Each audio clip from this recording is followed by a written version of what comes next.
आइए दोस्तों, स्वागत है आप सभी का आपके अपने YouTube चैनल ग्रोइंग माइंड्स पर। आशा करते हैं आप सभी अच्छे होंगे। तो आज इस वीडियो में बात करेंगे काल की, मतलब टेंस की। टेंस से आप शायद ज्यादा अच्छे से इस टॉपिक को समझें। तो टेंस को ही हिंदी में क्या कहा जाता है? काल कहा जाता है। देखिए, सबसे पहले जानेंगे काल क्या होता है। तो काल क्रिया का ही एक रूप होता है। क्या होता है? क्रिया का ही एक रूप होता है। वही क्रिया जिसे हम पिछले कुछ दिन से पढ़ते आ रहे हैं, तो उसी क्रिया का एक रूप होता है काल। काल से हमें क्या पता लगता है कि वो जो क्रिया हुई है उसका समय क्या रहा, उसके होने का समय क्या रहा। तो परिभाषा देखिए, क्रिया के जिस रूप से उसके होने के समय का बोध हो, क्रिया किस समय में हुई है वही हमारा क्या होता है? काल। अब देखिए, कोई भी काम होता है तो या तो आप उस काम को अभी कर रहे होगे, मतलब जो समय चल रहा है, या तो आप उसमें कर रहे होगे, या फिर आप उसको कर चुके होगे, या फिर आप उसको करोगे। यही तीन समय बनते हैं ब्रॉड डिवीजन में। अगर हम देखें तो कि या तो आपने उसे जो समय चला गया उसी में पूरा कर लिया, आपका वो काम उस समय में हो चुका, या फिर उस काम को आप जो वर्तमान समय है उसमें करेंगे, या फिर जो आने वाला टाइम होगा उस टाइम में आप उस काम को करेंगे। तो उसी आधार पर टेंस के कितने प्रकार हैं? मेन तीन टाइप हैं। वर्तमान काल, वर्तमान समय, जो समय चल रहा है, जो अभी चल रहा है। जैसे मैं आपको पढ़ा रही हूँ, तो मैं ये किस समय में कर रही हूँ? अपना ये पढ़ाना जो एक क्रिया है उसे वर्तमान काल में कर रही हूँ। भूतकाल, बीते हुए समय में क्रिया के होने का बोध हो, जैसे कि हम अकर्मक और सकर्मक क्रिया या क्रिया के अन्य भेद को पहले ही पढ़ चुके हैं, बीते समय में हम उसको पढ़ चुके हैं। तो वो कौन से समय की क्रिया है? वो भूतकाल की क्रिया है। नेक्स्ट, भविष्य काल। अब जब हम इससे आगे पढ़ेंगे तो हम कौन से काल में पढ़ेंगे? भविष्य काल में। ठीक है, तो जैसे मैं आपको ये कहूं कि आज हम काल चैप्टर को पूरा करेंगे और उसके बाद में हम किसी एक नए टॉपिक को कल पढ़ेंगे, तो वो जो कल है, वो जो आने वाला टाइम है, वो हमारा कौन सा टाइम है? भविष्य काल। आई होप ये समझ आया होगा। हम सबने ये पढ़ा होता है, बहुत इनिशियल स्टेज से ही शुरू हो जाता है स्कूलों में भी, और इतना हम सब समझते हैं।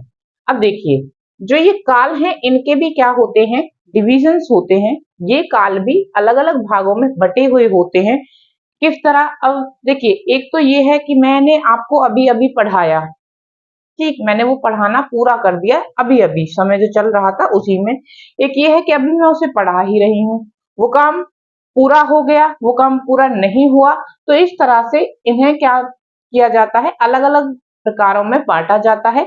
जब हम इंग्लिश में पढ़ते हैं तो हम तीन मेन डिवीजन पढ़ते हैं और उन हर किसी तीन के चार सब डिवीजन पढ़ते हैं। कितने पढ़ते हैं? चार। हर किसी के कितने भाग होते हैं? चार होते हैं। प्रेजेंट टेंस, वर्तमान काल के भी चार, भूत के भी चार, भविष्य के भी चार। लेकिन हिंदी में ऐसा नहीं है। हिंदी में इन्हें अलग अलग नाम दिया गया है और हर एक काल के अंदर अलग नंबर ऑफ डिवीजन टेंस हमारे हैं। अब देखिए, सबसे पहले बात करते हैं वर्तमान काल की। आपने जान लिया वर्तमान काल क्या होता है, जो समय चल रहा होता है। तो क्रिया के जिस रूप से जो समय चल रहा है उसके अंदर अगर कोई काम होने का बोध होता है तो वो वर्तमान काल कहलाता है। अब देखिए, वर्तमान काल के अंदर भी आप क्या पढ़ेंगे? इसके प्रकार पढ़ेंगे। क्या? एक होगा सामान्य वर्तमान, एक होगा संदिग्ध वर्तमान, एक होगा अपूर्ण वर्तमान। तो ये ऊपर वाले जो तीन हैं ये आपके मेन हैं और मोस्टली बुक्स में आपको यही मिलते हैं। ठीक है, लेकिन अलग अलग सोर्सेज में हमें अलग अलग कंटेंट देखने को मिल जाता है, तो ये दो भी पढ़े जाते हैं। ठीक है, मेनली क्वेश्चन भी यहीं से फ्रेम होते हैं। अभी तक तो मेनली यहीं से होते हैं, लेकिन इन फ्यूचर हो सकता है यहाँ से भी आपको क्वेश्चन देखने को मिले या यहाँ से देखने को मिले, क्योंकि ये तो कहीं ना कहीं भूतकाल के अंदर भी हम थोड़ा सा इसको पढ़ लेते हैं। ठीक है, तो हम पूरा करके चलेंगे, कहीं से कोई क्वेश्चन आ जाए, हमें हमारी तैयारी पूरी होनी चाहिए। देखिए, ये किसके थे? वर्तमान काल के हिस्से थे। सामान्य वर्तमान, संदिग्ध वर्तमान, अपूर्ण वर्तमान, पूर्ण वर्तमान और संभाव्य वर्तमान। इनके बारे में हम आगे डिटेल में जानेंगे। तो कितने हमें टाइप पढ़ने हैं वर्तमान काल के लिए? 5। उसी प्रकार जब हम बात करेंगे भूतकाल की, जो समय बीत चुका है, उसके अंदर हम क्या क्या पढ़ेंगे, सामान्य भूत पढ़ेंगे, आसन्न भूत पढ़ेंगे, पूर्ण भूत पढ़ेंगे, अपूर्ण भूत पढ़ेंगे, संदिग्ध भूत, हेतु, हेतुमद भूत। तो इस तरह से हम 6 पार्ट पढ़ेंगे किसके अंदर सॉरी भूतकाल के अंदर। तो भूतकाल के अंदर हम कितने पार्ट पढ़ेंगे, 6। फिर बात करते हैं भविष्य काल की। भविष्य काल में सामान्य भविष्य, संभाव्य भविष्य, सातत्य बोधक भविष्य और हेतु हेतुमत भविष्य काल। तो ये 4 हमको पढ़ने हैं भविष्य काल में। भूतकाल में 6 और सामान्य जो वर्तमान काल होता है सॉरी उसके अंदर हमें कितने इसके प्रकार पढ़ने हैं, 5 प्रकारों को पढ़ना है। अब देखिए यहीं पे थोड़ा सा बात कर लेते हैं कि क्वेश्चन आपसे किस तरह से फ्रेम होता है। आपको क्या दिया होगा इसमें, ये नहीं पूछा जाएगा कि भूत में आपने कितने पढ़ने हैं, क्योंकि ये तो स्टैटिक है ही नहीं। काल के कितने भेद होते हैं, 3 होते हैं मेनली। ये क्वेश्चन कभी कभार जब बहुत ही कोई आसान क्वेश्चन आपका एग्जाम में डाला जाएगा तो पूछा जा सकता है, अदरवाइज कोई चांस नहीं होता। काल के अंदर से आपको एक वाक्य दिया जाता है। क्या दिया जाता है, एक वाक्य दिया जाता है, जैसे कि वर्षा हुई, ठीक इस तरह लिख दिया जाएगा, या फिर लिख दिया जाएगा वर्षा हुई थी। और फिर आपको इनमें से कोई 4 ऑप्शन दे रखे होंगे और पूछा होगा कि ये किस काल का है, ये काल के किस पार्ट का है। जैसे कि हो सकता है आपको आसन्न भूत, सामान्य भूत। अब देखिए यहाँ अगर थी, था, थे, थी वाला है तो ऑब्वियस है कि क्योंकि एग्जामिनर को भी पता होता है कि इतनी नॉलेज सभी को होती है कि अगर था, थे, थी लगा हुआ है तो वो भूत का होगा। तो वो भूत, फिर भूत वाले में रेयर चांस है कि वो इनमें से कोई आपको क्या देगा, कोई ऑप्शन देगा। वो इसी के ऑप्शंस आपको देगा, जैसे कि सामान्य, आसन्न, पूर्वभूत, अपूर्णभूत। तो आपको बताना होगा ये कौन से काल का है इनमें से। ठीक है, वर्षा हुई। अब देखिए यहाँ पीछे ना है ना था है, तो अब हम इसका नहीं पता लगा सकते। अगर हम एक कॉमन पर्सपेक्टिव को देखें कि ये प्रेजेंट का है ये या भूत का है, तो इसमें वो इस तरह के ऑप्शन देगा, जैसे सामान्य वर्तमान, अपूर्ण वर्तमान, पूर्ण वर्तमान, सामान्य भूत, आसन्न भूत, पूर्व भूत, इस तरह से। तो वो मिक्सअप करके देगा और आपको ये पहचानना होगा कि वो कौन से काल का है। अभी इसे यहीं रहने देते हैं, अभी नहीं जानते हैं, जानेंगे जब हम इनकी डेफिनेशंस पढ़ चुके होंगे तो आप खुद से ये डिफरेंशिएट कर पाएंगे कि कौन सा किस डिवीजन के अंदर आएगा। तो चलिए आगे बढ़ते हैं और वर्तमान काल को थोड़ा विस्तार में समझते हैं। अब देखिए वर्तमान समय हम पढ़ चुके हैं क्या होता है, जो क्रियाएं क्या बोध कराती हैं कि अभी जो समय चल रहा है उसमें कोई कार्य हो रहा है या अभी पूरा हुआ है, वो वर्तमान समय से रिलेटेड है, जो समय चल रहा है।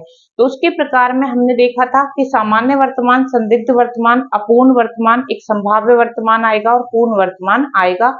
तो चलिए जानते हैं सामान्य वर्तमान। देखिए सामान्य वर्तमान कौन सा होगा, जब वर्तमान की क्रिया सामान्य रूप होगा। क्या होगा, जब वर्तमान काल की क्रिया का सामान्य रूप मिलेगा हमें, तो वो कौन सी क्रिया होगी, सामान्य वर्तमान क्रिया होगी। एग्जाम्पल से आपको ज्यादा समझ में आएगा कि इसके अंदर कौन से वाक्य आते हैं। वह पुस्तक पढ़ता है, माली पौधों को पानी देता है, वह पत्र लिखता है, बच्चा रोता है।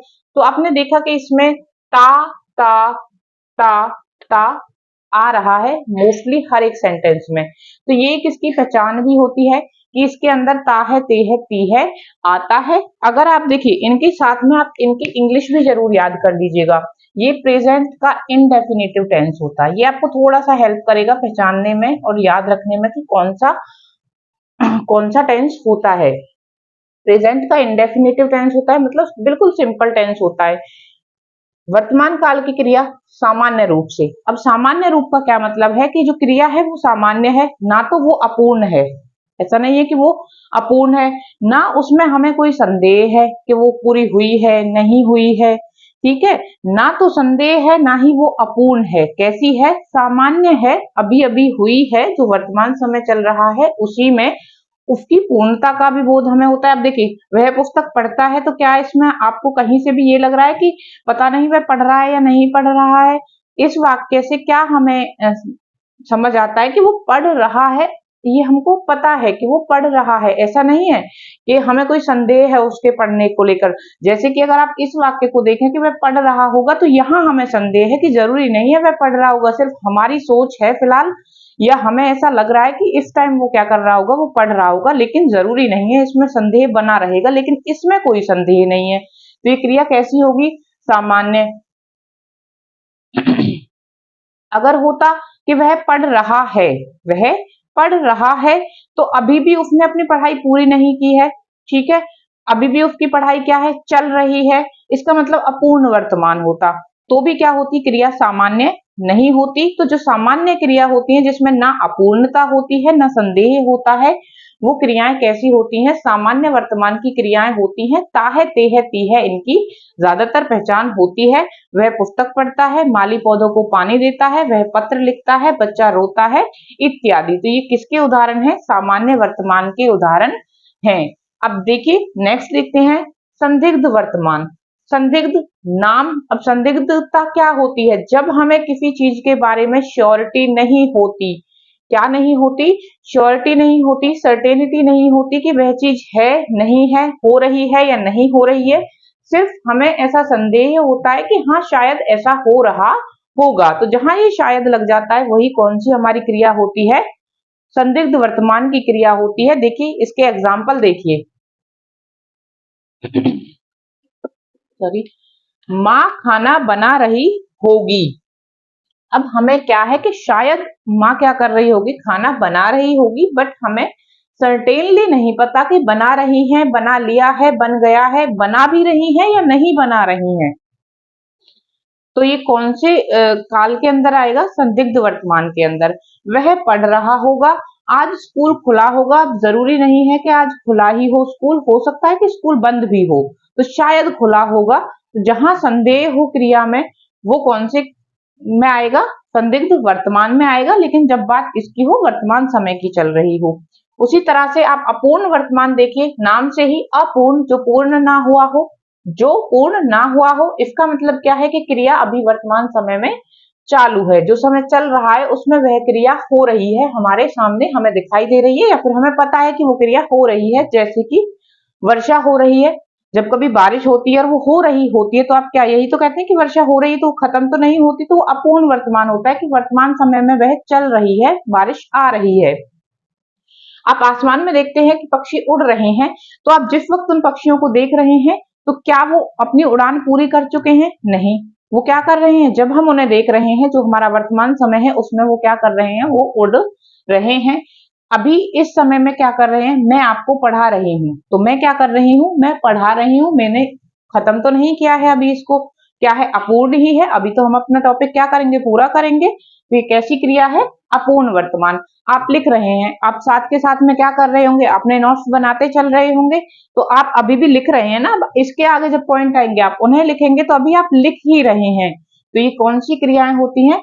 अपूर्ण वर्तमान क्रियाएं होती हैं। आशा करती हूँ समझ आया होगा। सामान्य, जब क्रिया सामान्य होगी, ना ही उसकी अपूर्णता का बोध होगा, ना ही संदेह हमें होगा। ये आप इसकी डेफिनेशन में ऐड भी कर सकते हैं कि जिसमें ना तो अपूर्णता हो और ना ही हमें कोई संदेह हो उसके होने पर, उसका सामान्य रूप जो क्रिया का हमें मिलेगा वर्तमान समय में। संदिग्धता जब होगी, संदेह जब होगा, जब श्योरिटी से नहीं पता होगा, तो संदिग्ध वर्तमान। और जब क्रिया पूरी ही नहीं होगी, अभी चल रही होगी, समय जो चल रहा है उसमें वो क्रिया हो रही होगी, तो वो किस में आ जाएगी? हमारी अपूर्ण वर्तमान में आ जाएगी। चलिए थोड़ा सा संभाव्य वर्तमान को देख लेते हैं। देखिए संभाव्य वर्तमान क्या होगा? वर्तमान काल में काम के पूरा होने की क्या रहती है? संभावना रहती है। किस तरह से? वह आया हो, नहीं पता आया है नहीं आया है, संभावना है कि वह आया हो, उसने खाना खाया हो, वह गया हो। तो ये इस प्रकार इसमें हो शब्द ये क्या आएगा? इसके पीछे आएगा, हालांकि ये इतना ज्यादा कोई इंपोर्टेंट नहीं है। नेक्स्ट है पूर्ण वर्तमान। कार्य क्या हो चुका है? पूर्ण, नाम से ही पता चल रहा है कि पूर्ण हो चुका है, पूर्ण सिद्ध हो चुका है, खत्म हो चुका है अभी अभी वर्तमान में। सीता ने पुस्तक पढ़ी है, तो अभी अभी उसने क्या किया है? सीता ने पुस्तक पढ़ी है, आदि। अब देखिए जब आप पूर्ण वर्तमान को पढ़ेंगे, तो आप जब आगे भूतकाल पढ़ेंगे, उसके अंदर एक आसन्न भूतकाल पढ़ेंगे, ठीक है, वो और पूर्ण भूतकाल सिमिलर ही होता है कहीं ना कहीं, और हम इसे भूतकाल का ही हिस्सा पढ़ते हैं हिंदी के अंदर, लेकिन कहीं कहीं ये दिया हुआ था, तो आपको ये कंफ्यूजन ना रहे कि ये कराया नहीं आपको या बताया नहीं, इसलिए मैंने ये आपको यहाँ पे भी बता दिया है। तो इसके आगे हम पढ़ेंगे पूर्ण भूतकाल। हम पूर्ण भूतकाल और पूर्ण भूतकाल नहीं, अब इसके बाद हम भूतकाल को पढ़ेंगे, उसके पार्ट को पढ़ेंगे और भविष्य काल को पढ़ेंगे, लेकिन वो हम नेक्स्ट वीडियो में कंप्लीट करेंगे। आज की वीडियो में सिर्फ इतना ही। अच्छे से पढ़िएगा, थोड़ा ध्यान से समझिएगा, समझ आ जाएगा। अभी आपको ये हो सकता है आसान भी काफी लगा हो, क्योंकि अभी आपने सिर्फ एक एक टेंस को पढ़ा है, उसके आपने एग्जाम्पल को देखा है। जब कहीं से कोई एक एग्जाम्पल आपके सामने उठाकर दे दिया जाएगा और पूछा जाएगा ना कि ये किस काल का है, तो आप कंफ्यूज हो जाएंगे, क्योंकि एग्जाम में अब वो आपको बिल्कुल ऐसे आसान जो सीधा सीधा चीज दिखाई देगी वो तो देखो देगा नहीं। अगर उसने पेपर को थोड़ा मॉडरेट या डिफिकल्ट लेवल का रखना है, तो वो थोड़ा सा ऐसे शब्दों को देंगे जहां पे आप क्या होंगे, कंफ्यूज होंगे। तो आज के लिए इतना ही, मिलते हैं नेक्स्ट वीडियो में भूतकाल के साथ और भविष्य काल के साथ। साथ ही हम इनके कुछ प्रीवियस ईयर या मैं ये कहूँ कि इम्पोर्टेंट वाक्य, जिस तरह के वाक्य आपसे पूछे जा सकते हैं और जिस तरह के वाक्य आपको कंफ्यूज करेंगे दो टेंसेस के बीच में, उनकी भी चर्चा करेंगे। तो थैंक यू, कीप वॉचिंग। मिलते हैं नेक्स्ट वीडियो में। अगर आपको समझ आया हो, कंटेंट सही लगा हो, तो प्लीज वीडियो को लाइक कर दीजिएगा, चैनल को सब्सक्राइब कर दीजिएगा। मिलते हैं।